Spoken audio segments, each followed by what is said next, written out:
1811 4000। यही consumer helpline. जागो ग्राहक जागो।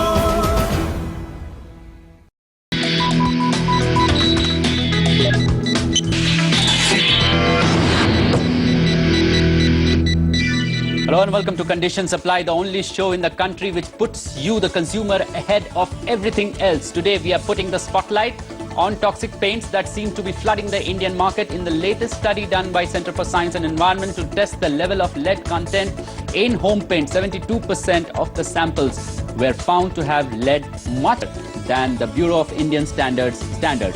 The study covered 5 of the 6 major companies in the organized sector, which controls 75% of household paints market. Lead was found in 23 of the 25 samples tested. So what are you waiting for? Pick up your phone, call us right now. The lines are open now. The number is 02240987300. We also have an S number, which is 59995. You can email us at oncall@utvi.com. We would like to hear your views. We would like to answer all your queries on how safe is your home when you cover it with lead paints. Here on the show, joining me tonight to answer all your queries are 2 eminent guests. One, Mr. Arnob Datta, who is one of the co-authors of the CSE survey, and obvious Prof.S.R.Khanna, convener for National Consumer Helpline, who will be bringing in the consumer perspective. A quick word from Arnob, you. Tell us what are the key highlights or the key pointers of this survey, and how dangerous are lead or how toxic are paints? We did a study, we did 2 studies on paints in India. We picked up about 5 brands from markets in Delhi in 2008, and we tested them. We had about 25 samples, and we found that 17 out of 23 samples had very, very high quantity of lead. And these are major brands, the 5 most prominent brands, which control about 75 to 80% of the market in India. Professor Khanna, your key pointers on this CSE survey, you have also gone through it and you also made some comments on it. See, you pick up a number of products, you will find, like they have found in the case of lead, lead in paints, you will find several toxic elements in several products which are used at home or which are in food, but there are no Indian standards. Where there are Indian standards, like they have suggested in lead, there is a BIS standard, and there is a maximum limit for parts per million of lead in the paint, but it is voluntary, which means whoever wants to follow it, he should follow it. Whoever doesn't want to follow it, will not follow it.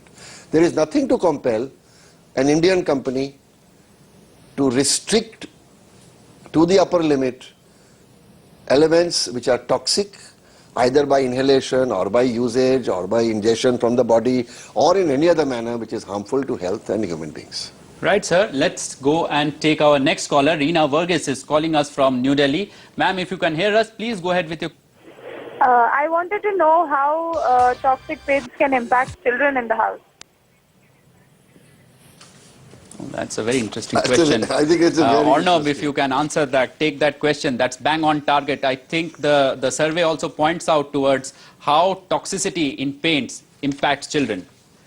Toxicity in paints, I think the children are the most vulnerable group of people that you have.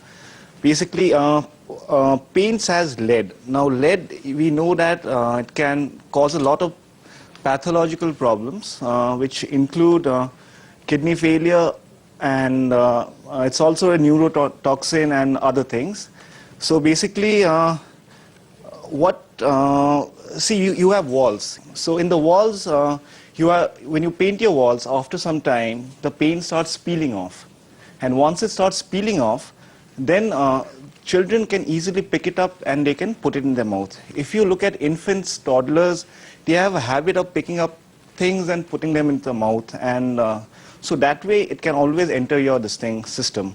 Then there are other ways also, because once the paint becomes old, it starts it starts forming dust basically. So the dust can spread over the floor and that can be inhaled by children. So it's quite dangerous for them. Professor Sriram-Khanna, your take on that? See, I will refer you to this study which has been referred to in their study also, which is the Indian Journal of Pediatrics. In Bangalore, Kasturba Medical College did a study of 104 children, and they found over 40 of these 104 children had higher element of lead in their blood. They were quite, perplexed. Why is this so? And they found that one child had 73 micrograms of blood per deciliter, which is a high level. And then they discovered he was playing on a swing, jhula, which was painted with lead paint. He was not eating it, but by rubbing, by touching, by ingestion of some sorts, it goes into the body. And even very small What is the permissible limit of lead in the blood, or no? Actually, there is no permissible limit of lead in blood. You have different organizations like the US Health Authorities and WHO, which say that about 10 micrograms per deciliter. But even that is being now challenged by different organizations, saying that you cannot put a threshold on this thing, on the toxicity of lead in human beings. See, what I want to say is that whether it is 10 or 15 or 20, the fact is that the variance of excess quantities of lead in your paint, in your household environment, of course, paint is not the only source of lead. They have found lead in fish. In certain, fish have been caught with excessive presence of lead in fish. So you are eating sometimes items which are containing lead, and that has been contaminated because of contamination of water bodies. So you are getting lead from various sources in your environment. It is in public interest to restrict the usage of lead in situations where they can be dangerous to vulnerable populations. Right. On that note, let's try and get one more caller, or rather it's email from Neera from Bangalore, has sent us an email. She wants to know how harmful are paints to the average adult and how will it affect her children. Again, similar to the question that Reena asked, but is lead poisoning or are adults as susceptible to lead poisoning as infants or toddlers, as you said? Infants and toddlers are more susceptible to lead poisoning. That's because they're growing. So when you're growing, you tend to take in more minerals and other things. And same way, you can also take in more harmful substances like toxic substances like lead. So it's harmful for adults. It can cause renal failure.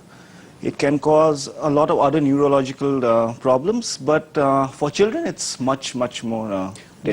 What are the key things that happen? What can it lead to? Because let's keep aside renal failures and other such neurological problems. But it seems that there is an impact on the IQ of children as they are growing up. Would you please elaborate on that as well? Yeah, like he was saying, the study done from Bangalore had seen these children who had very high attention deficit problems.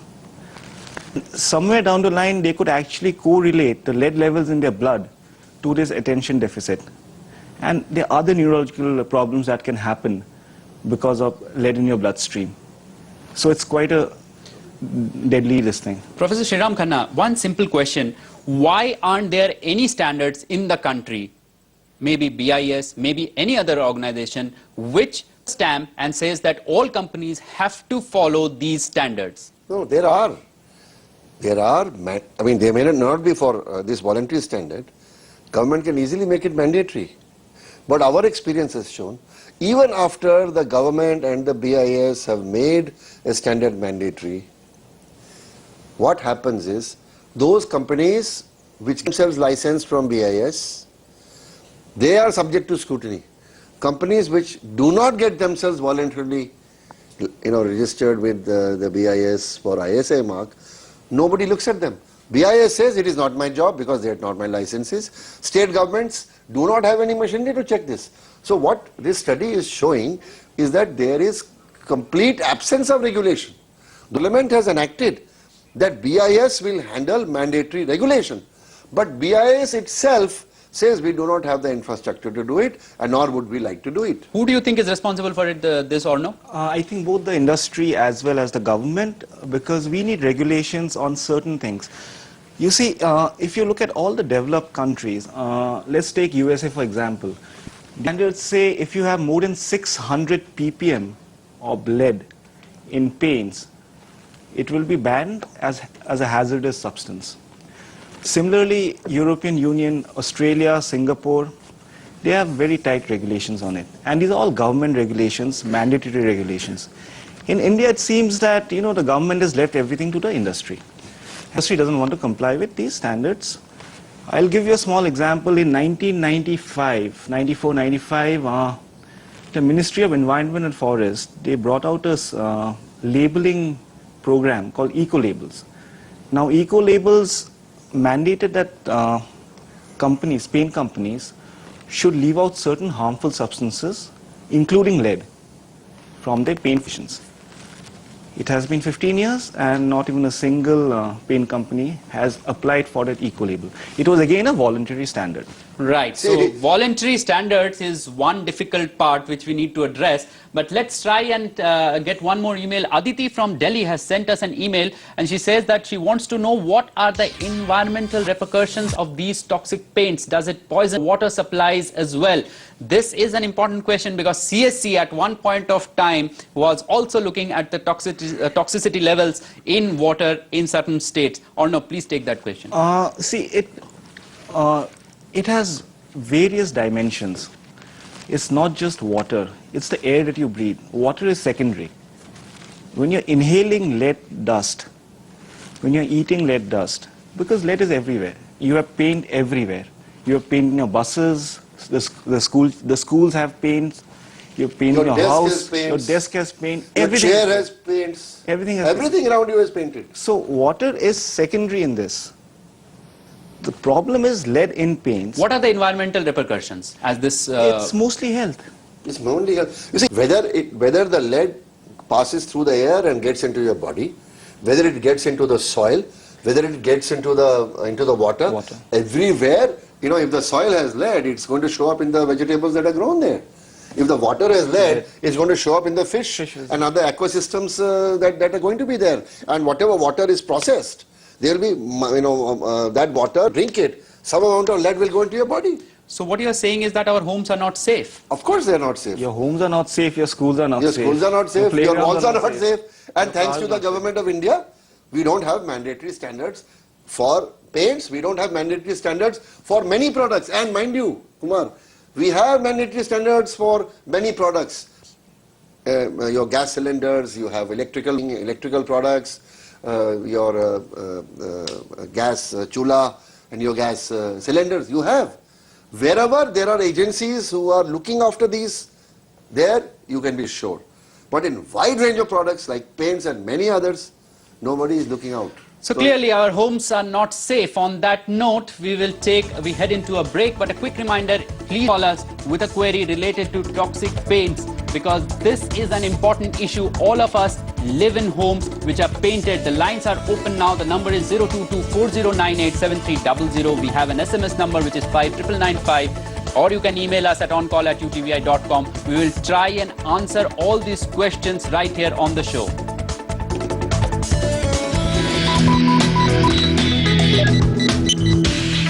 Welcome back. If you are feeling helpless as a consumer, don't know, do call us with all your queries related to toxic paints. Remember, these are the paints which are used in your houses, in our houses where we live, including any public place, whichever place is painted. A latest CSC survey shows that 75% of paints used in this country contain lead above permissible limits. Sujeev has sent us an email from Aurangabad. He wants to know why do companies put lead in their paints in the first place and what purpose does it serve? Very important question. Or no, please answer that. Yeah, basically lead has various roles in paint. It imparts color, the color that you see. It is used as a corrosion resistant material so that it doesn't wear off very easily. And there are various other purposes why lead is used. It's mainly used because of its cost. It is the cheapest and one of the most effective ingredients that you can put in paint. Right. Before we move on to the next email, why don't you tell us what are the key findings of the survey? Because there are pointers which suggest that there are certain colors have more lead content than the others, so that it gives our viewers some sort of an understanding within the entire choice available for them. And remember, it's festival season that is coming, and most of our viewers, most of our consumers would be repainting their houses or moving into new houses. Please tell us the findings of the survey.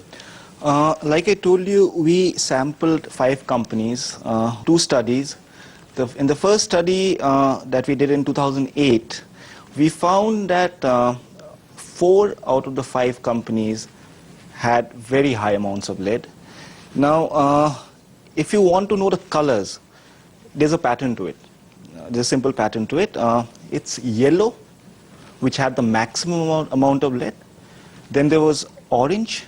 Then there was green, then there was black, and white had the least amount of lead. And what this study also found was only one company last year had not put or used very little lead in their paints. Whereas this year, I think 2 companies, along with this company, they have lead from their paints or have used very little lead in their paints. The perpetrators are Shalimar Paints, your Berger Paints. These are the main 2 perpetrators. Whereas Asian Paints and Kansai Nerolac, they've written to us as well, saying that they have replaced lead in paints, and I think they've done that. And apart from this, ICI Paints have not used lead last year or this year. Professor Khanna, the moral of the story that we don't paint our walls yellow or orange or green and let them be white. No, there's another moral of the story. Among the 5 brands, ICI Dulux is the only one that doesn't use lead.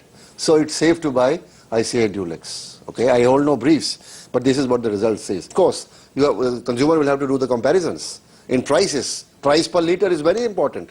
Whether it is your distemper or it's other paints, you'll have to see how much it costs. But as he is saying, the Asian and Nerolac have also in their whites they are not using. No, in fact, the second sample batch that we tested had very little. They are on their way. Okay, so I think through your channel, I would like to Shalimar and Berger, the managing directors of these 2 companies, why don't you emulate the good example of ICI and follow what Asian Paints and Nerolac is doing? Otherwise, we'll have to lobby in New Delhi, ask for a mandatory regulation to quit. I hope we manage to do that. Maybe through this show, we will also try to create a platform where we create a pressure on the government to put mandatory labeling for paints as well. But on that note, let's try and get Raj Narang from Bhopal has sent us an email. He wants to know how toxic paints harm adults and what are the visible signs of the epidemic. Almost a repetitive question, but maybe for our benefit of our viewers, if you would like to answer that. There are lots of effects, like I told you. One is the intelligence, which can be majorly affected, especially among young children. Then you have, you can get jaundice. You can get anemia, you can get renal failure, it can deposit in your bones, there are lots of, it can interfere with basically metabolism of vitamin D. So there are lots of problems. I mean, the pathological problems are endless. Right, let's head into a break now. But a quick reminder, if you have any query related to the paints of your house, remember there is a CSE survey which was done which proves that there is 75% lead content in all the household paints that is being used. All you need to do is pick up your phone, call us right now on toxic paints being used in the house. If you have any queries, if you have children in the houses, the lines are open now. The number is 040987300. We also have an SMS number which is 59995. Email us at oncall@utvi.com. We will answer them right here on this show.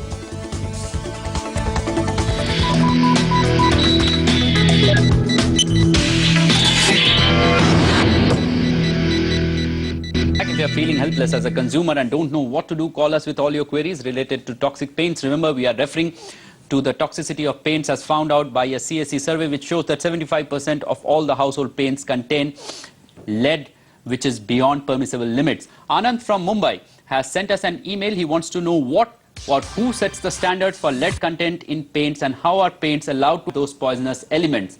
Professor Khanna, we were talking exactly about this problem. National standards for all products are set up under a law called the Bureau of Indian Standards Act, under which the Bureau of Indian Standards, located in Delhi and having various branch offices, has several divisions and councils, and there is multi-stakeholder representation in these bodies, and where these standards are set. So the standards of paint has also been set by the BIS. But it's a voluntary set of standards. The standard is a standard.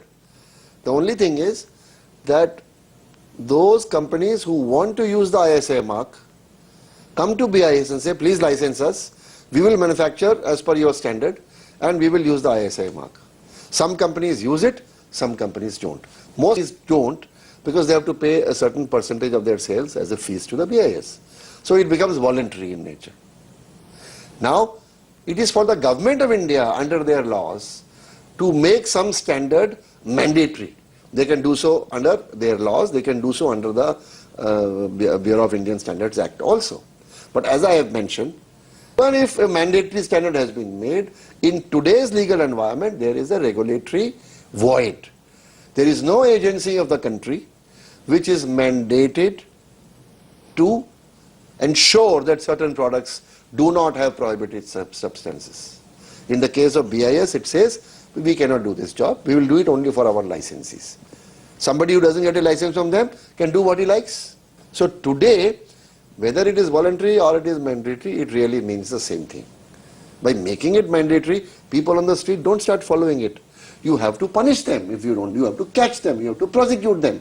There is nobody to catch them, there is nobody to prosecute them, and there is nobody to look at the adverse consequences of what is happening in the market. And therefore, Arnav, any light on this, because it assumes, because it comes out in your CSE survey as well, that since the standards are voluntary in nature, are you, after you have taken out this survey, planning to take it up to the right platform and pitch for making a mandatory ruling or a mandatory standards being set for toxic paints being used in the country? See, what I can say, it's very sad right now because of two reasons. It's being left to civil societies or NGOs to come and, tell the government, show the government that, these harmful poisonous elements are there in your products, in the products that are used every day, household products. And paint is one of them. So, of course, we have been on lots of other issues with the BIS, trying to set standards, and this won't be any different. Right. That's all we have time for on this show, but Call UTVI would be back again same time tomorrow with Stay Hungry, where we will be answering all your career-related queries. Stay tuned and keep learning, keep watching UTVI.